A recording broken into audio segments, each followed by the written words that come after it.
Something that's been really interesting, and I already made a podcast episode about this, but I wanted to do a follow up, kind of a part two, but talking about something slightly different angle about movies struggling is that, and me and my friend were talking about this the other day, TV commercials played such a big role in how movies were known about and spread the hype.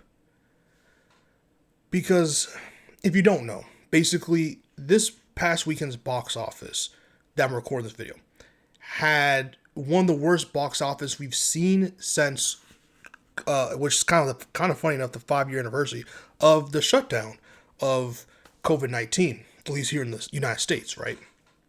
And when you're comparing a box office to when a world shut down, is really scary to think about that you're going back to those kind of numbers when we have a bunch of new IPs out there. I have it pulled up: Novocaine, Black Bag, Mickey 17. Yeah, almost the Looney Tunes one. That's not original IP, but still the first 2D Looney Tunes movie, I believe, ever on the big screen. And so you have this, and a lot of people are up in arms. A lot of movie people are up in arms, like, "Yo, how could this happen? You guys always cry about why they're doing all these remakes and reboots and why no new original stuff. And when they do original stuff, y'all don't go see it." I understand where you're coming from. I'm also, I get it. I'm one of those people who have been like, please, no more Ghostbusters. It was not meant to go like this, bro. No more. No more Resident Evils. Please just do the video games.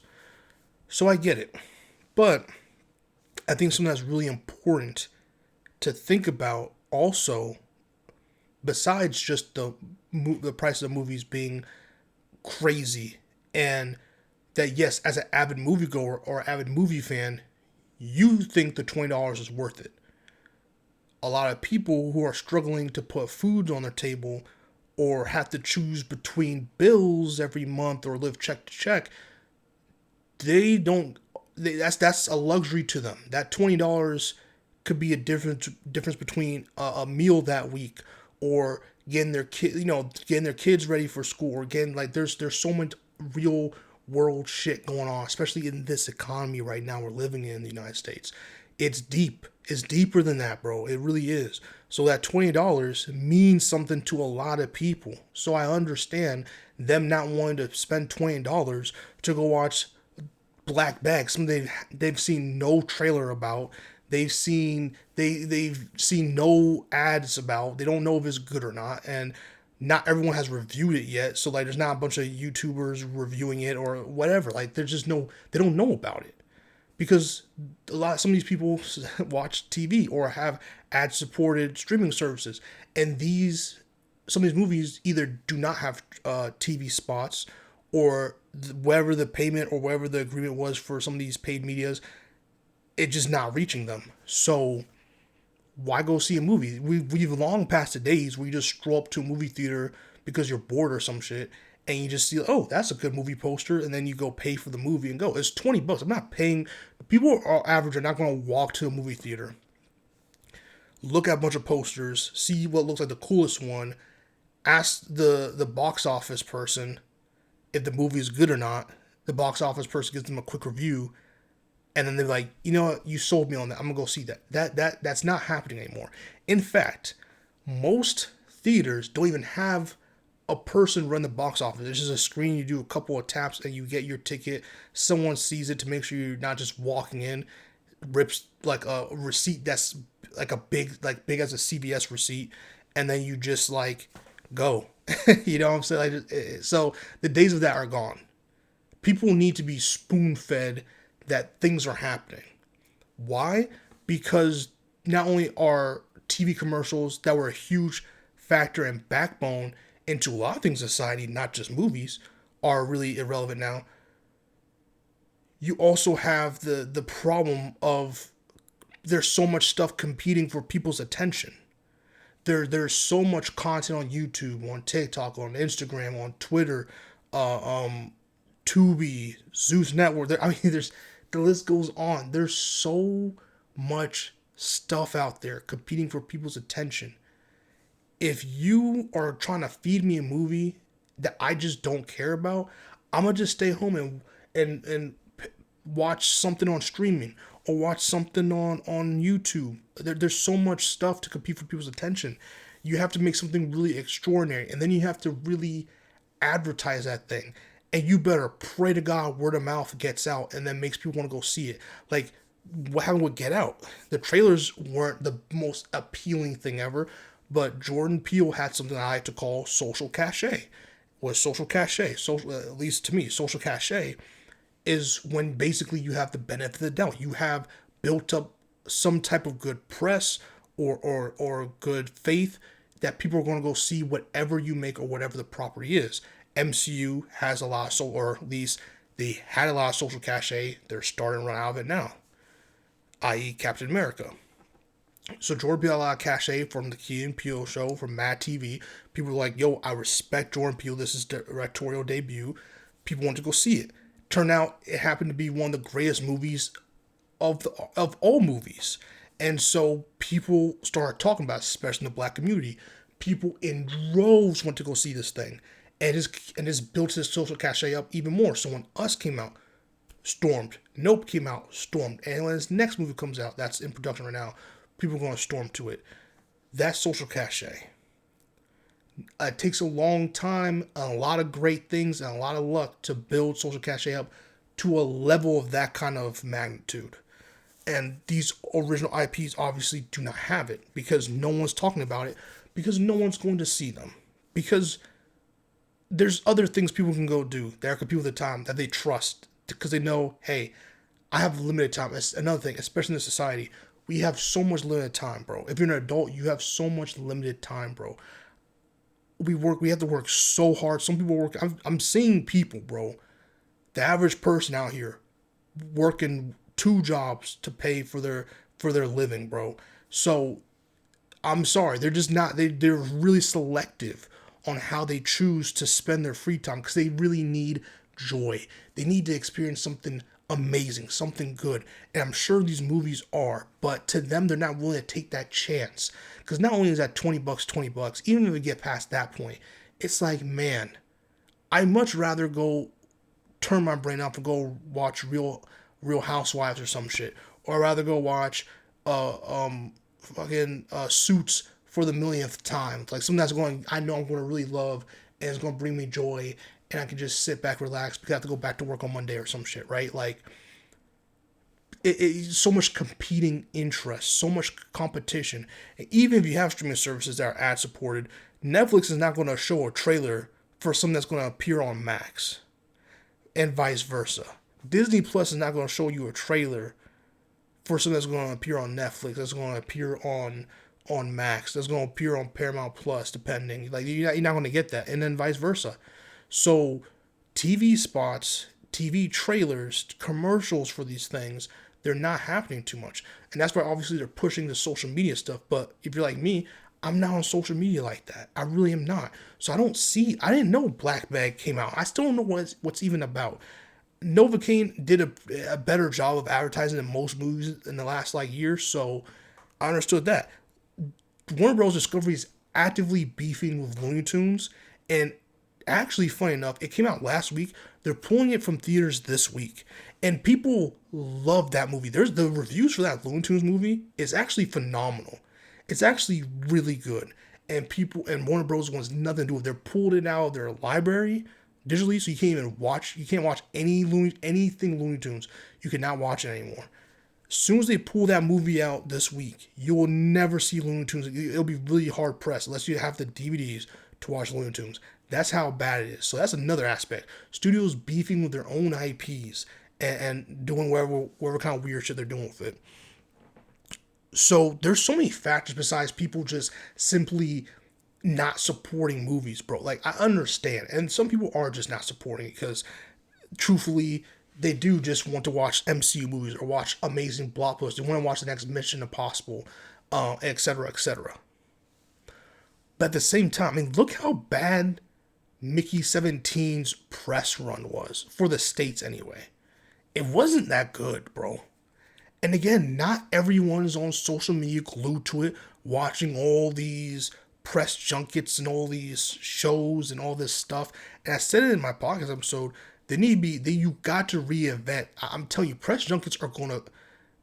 They have their purpose, but for the most part, bro, they're gonna start slowly dying out because it's just nonsense, bro. Like, it's not doing anything. Clearly, it's not doing shit. It's not doing a single thing. Like, in the grand scheme of it, it's not doing much. Otherwise, we wouldn't have a box office as bad, if not worse, than COVID. Than the literal shutdown of the biggest movie market in the universe. I mean, that's kind of crazy when you think about it. So there's a couple issues, but again, one of them being that, like, man, the advertising, like, it's not reaching people, and it's tricky. How do they fix that, you may ask? And I don't have the perfect answer, but one of them is get better with the shows you put these people on.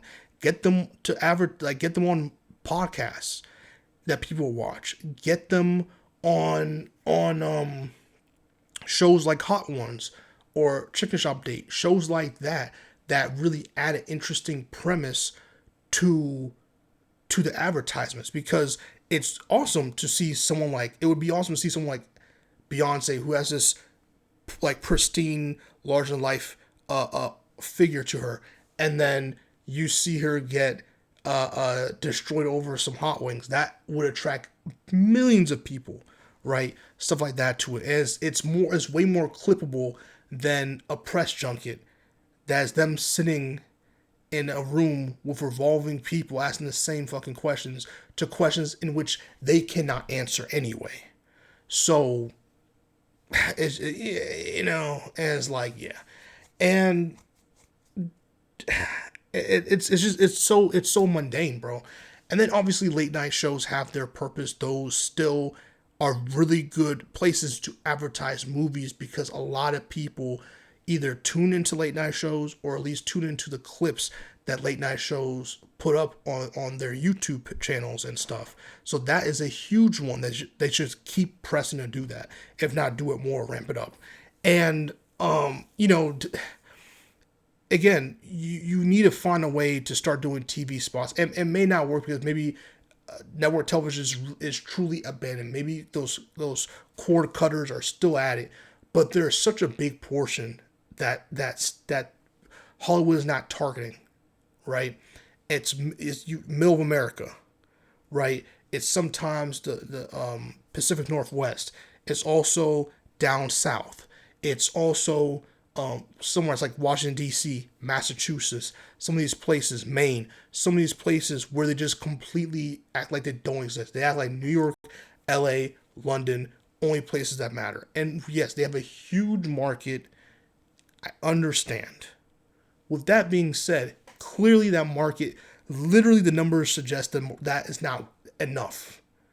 And another reason, like I said in the beginning of this video, is that you completely ignore the majority of the people who go and watch your movies. You ignore all of them. No movie premieres, or no, even if you don't have every spot in the cast, like, you still have like movie premiere events in other cities that is not Los Angeles, Chicago, and New York City. Like, there's places that have a lot of movie significance and has a lot of history with movies that get no love.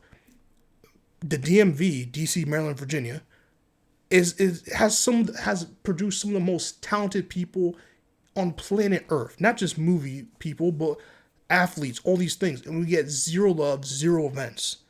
It's crazy. We have historical theaters in DC, no love. We have AFI in downtown Silver Spring. That's an amazing place. No love. There's so much they ignore. No love. Midwest, zero love, which is insane. A lot of actors come from the Midwest. No love. And it's just, it's kind of corny. Houston, I'm surprised there's not more events in Houston or Austin, Texas, to be honest. I know Austin has South by Southwest, so they do get love. They have their own thing. But Houston, I'm surprised, does not get way more love when it comes to movie premieres, when it comes to pop-up events, when it comes to some of these things. I know not everyone has the budget to be doing a pop-up event or a huge movie premiere for every single movie in existence. With that being said, you can be more calculated, bro. You can be like, hey, we're having a limited release in some of these historic theaters around the country, right? Where will fly an actor to go pop up and watch a movie in the AFI theater in downtown Silver Spring, which is a beautiful historical theater. We'll have someone go to one of the biggest theaters in Houston, Texas, one of the biggest cities in America, and we'll have an event there once in a while. Like, spread some love, show that you give a shit about your fans, and maybe your fans will give a shit about you. And that's something you just have to think about. I'm not saying it's the right answer. I'm not saying it's the only answer. I'm saying it would help. It would help to advertise. It would help to start paying for billboards again. It would help to start paying and doing a better job with movie posters. Enough of that AI bullshit. Enough of the algorithms. Be a person. Be a human. Like, advertise for it. You're not seeing movie billboards and shit unless you're in, again, one of those bigger markets. Like, advertise for it. Blockbuster doesn't exist anymore. There's not a place that just hosts movies where you can rent. Like, there's so much advertisement that's gone out the window, and I think we're letting companies skate with very minimal bullshit algorithm AI marketing stuff, that we're not holding them accountable of being like, some of these studios pick and choose which projects they want to push and don't. Some of these studios just don't have the right people in place to do better our goals, or at least the studios are not letting their marketing and advertising people do what they do best. Or maybe we just need a new regard in there. And I'm telling you, yes, TikTok, all that stuff, great. But it's showing that it's not working. It's not working. It's not fucking working. I don't know what else to tell people. It's not working. You can come at me all you want and say, well, if it wasn't working, why are they doing it? Well, if it was working, why are the numbers worse than it was in 2020?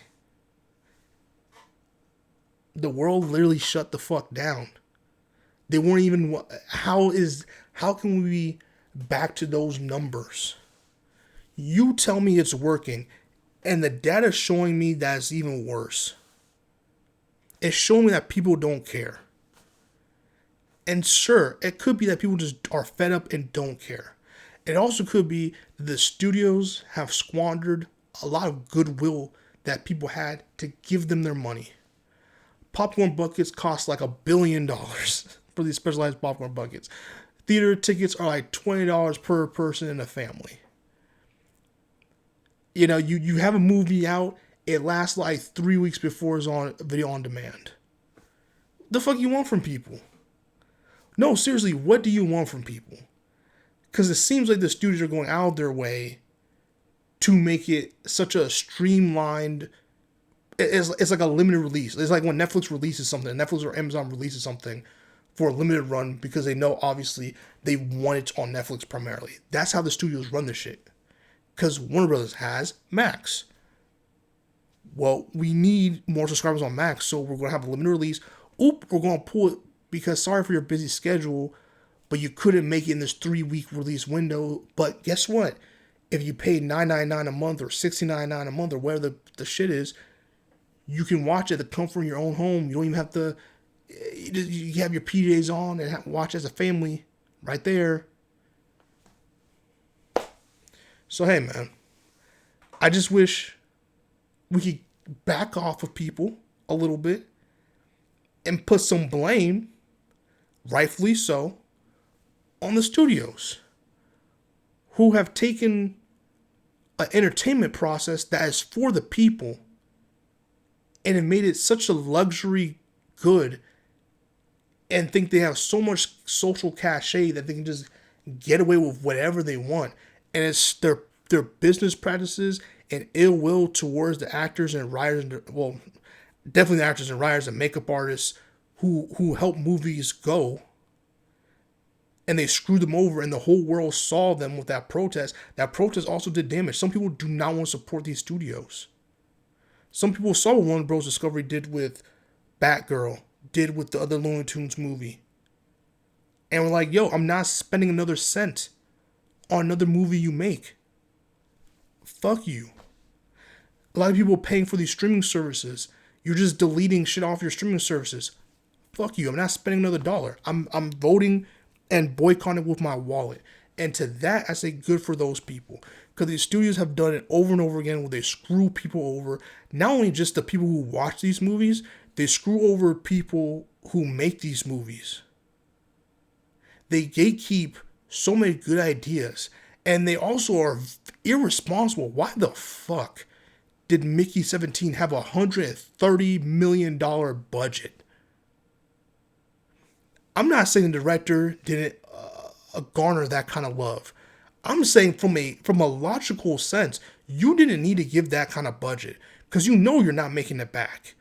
And then you're gonna say you're gonna blame the director, you're gonna blame original IPs, and that's just not the case. And really, what hinges on is how well Snow White does. Projections say not so well, even though I'm hearing it's an amazing movie.